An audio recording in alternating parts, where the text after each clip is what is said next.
Good evening, Professor, or anybody else that is happening to um, grade my project. This is the digital guitar tuner in MATLAB for ECE314. These are some of the methods I used. Use some fast Fourier transforms. I'm using it to turn from the time domain to the frequency domain. And then a big thing is I used real audio input from a guitar that I had just sitting right next to me. And I chose these methods because it's fast, easy, and I have used them before in previous projects that I've worked on for my work. I'm not going to insult you by reading you this. It is the same thing that I put in my project proposal that I submitted the other day. And I don't really want to waste any time doing this because I only have max 15 minutes. So for data characterization, I got my data using an audio input from my microphone. We had to do some frequency analysis to making it usable for the computer or for the code as well. And I will say personally, I know it's not doesn't really answer the question for the second question, which is what do you know about your data? I will say it's very cool for me to be able to play a string on the guitar and then watch it show on the computer as a signal, and then it transfer to the frequency domain and show initially the time domain. And I know I was having some noise issues when I was messing with the sampling rate, but I think I got a good perfect spot because there's not so much noise. Um, but it also can very clearly see the signals that are being shown by the guitar. So these are the key things that were put into the code, which is obviously, so it's audio recording, which is me playing a little bit of the guitar. It'll be frequency analysis, which is the fast Fourier transform. Graphical representation, so it'll be showing an image of the time domain and the frequency domain. I use some code to identify the peak frequency. There's some user interaction, which I type in what specific key that I am tuning on the guitar, and then initially towards the beginning of the code, I um, put in some default frequencies or I guess known frequencies for the strings that are on the guitar. And yes, uh, crap, my bad. Whoops, I meant to delete that. My fault. So here's how it works. I'll explain it to you when I'm actually demonstrating it, so that you can. I don't want to waste your time because you're probably going to look at the PowerPoint, but I'll explain it to you while I'm demonstrating to you exactly how it works. But basically, very simply, it gets an audio recording. I specify a couple of things. It performs Fourier transform to make it usable to be able to compare to the known frequencies. And then it identifies the peak frequency. After it does that, it will compare and determine if they match. If it does not match, or basically it'll provide feedback. So it'll tell me whether I need to move or tighten my strings or lower my strings or loosen my strings to match that frequency. And I don't think it says that. I intended on doing that, but then I ran out of time, and it just wasn't working when I was doing it, so I kind of gave up on it. But basically, when you tighten it, it'll be higher frequency. When you loosen the strings on a guitar, it'll be lower frequency. So I didn't get a chance to implement it, but it will be in it will be in future attempts. Yeah, I mean, the reason I chose all the ones that I did is just because it, as far as I can tell, it works the best and achieves the goal of tuning the guitar quickly and easily. Um, I'll be honest, I haven't been able to find a presentation called "How do I know it's working?" But I'll trust. Um, I knew it was a good idea because I mean I thought it would be cool since I have a guitar. Well, I guess my parents have a guitar. Initially, when I first started working on this project, I was using my violin that I have to try and tune it to that, but obviously it's a different octave, and I was getting so frustrated because I couldn't actually tune it because they're two different instruments. But actually, though, speaking of that, this project can be used for different like string applications, and I guess other instruments really too. Um, we just need to get like the set frequencies for each key slash string slash just whatever. It just needs to be. It has to be able. You have to be able to change the known frequencies to be compared against. Oh, whoops.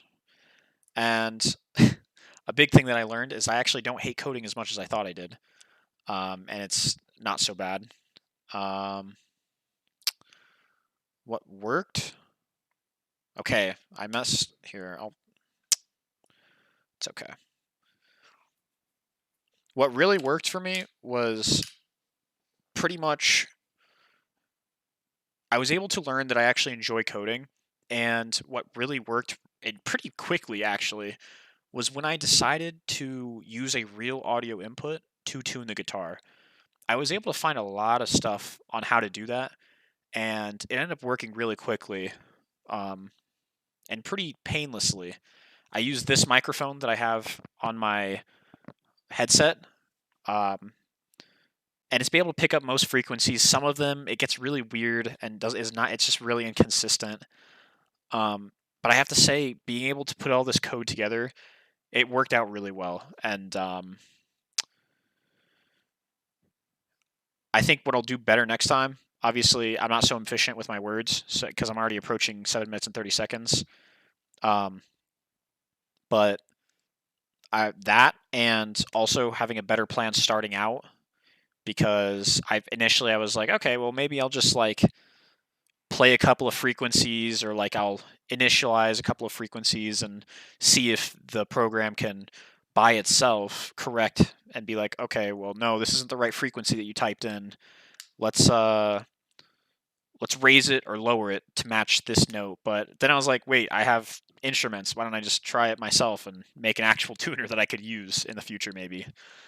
Um, and I could see honestly some of the ways that I could totally see this becoming like a talk to text, or I guess for future applications could be like a talk to text type of thing. Um, so yeah, and so let me move this over here. Then I will go to MATLAB. Okay, here we go. So here is my project. At the very beginning here, this is when we are kind of setting up the audio recording. It's got the sampling rate, bit depth, number of channels, pretty standard when I was setting it up. I use a couple of videos, and then here's just some stuff to, let me know when it started, and then it'll quickly tell me when it stops. I have it set for 5 seconds. It's like 5 second record time, so yes. This is the audio data. So this is where it performs the Fourier transform. And here's where I'm setting up the plots, basically, the graphs, so that we can see it. Here are the I guess these two things are the specifications for the plots, for the graphs. This is where it's finding the peak frequency, which is important in calculating. Basically important when I'm comparing the two frequencies. And so there are two different E's basically on the guitar. So basically what I did here, this is the user interaction part. So basically these are the frequencies, the standard frequencies for a guitar when you are tuning it. It starts from low E to A, D, G, B, and high E, because there's 2 different E's on the guitar. And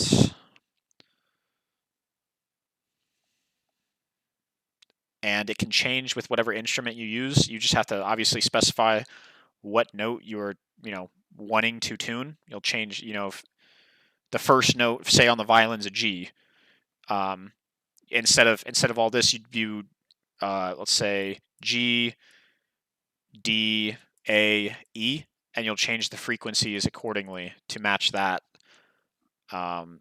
so that you can match it to the violin.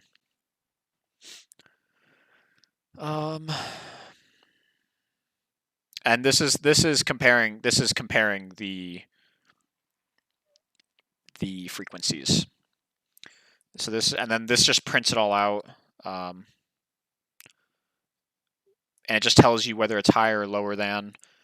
And obviously, if it's lower, you're going to want to tighten the string. If it's higher, then you're going to want to loosen the string. And then obviously, you got to choose an. Oh, whoops! I got to fix that. Whoops. There we go. And yeah. So let's run it. Let's get it going. So click run. Oh crap, wait. So it's going to display a frequency that's, not technically right, just because of the fact that I'm talking. So let me whip out my guitar real quick. Ugh. Unfortunately, I'm not a master of the guitar. I just asked my dad to borrow his masterful guitar, because he is very good. Let's see here. Okay, sampling rate. Maybe I should lower it. Earlier when I was doing it, I had it at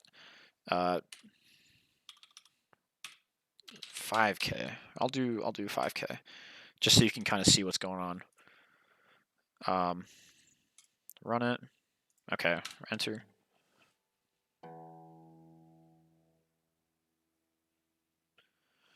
And it'll show the signal, the input signal, in the time domain, and it'll show it in the frequency domain after the Fourier transform. And so the peak frequency for the note that I played, which was low E, is 162 hertz. And if I type in low E, it'll tell me that the frequency is higher than 82 hertz. 82 hertz is the one that I want to be at. And I'm 79 hertz away from being at that frequency. So I would have to loosen my string, but I'm not going to do that due to the fact that I like the way that the guitar sounds at the moment. So I'd prefer not to mess with that. I'll do another one just for purpose. I'll do a higher frequency one. Let's see here. So run it again.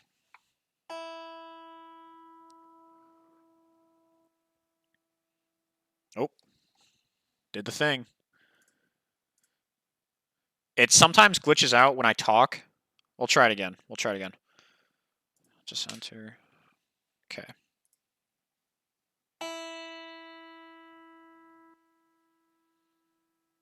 There we go.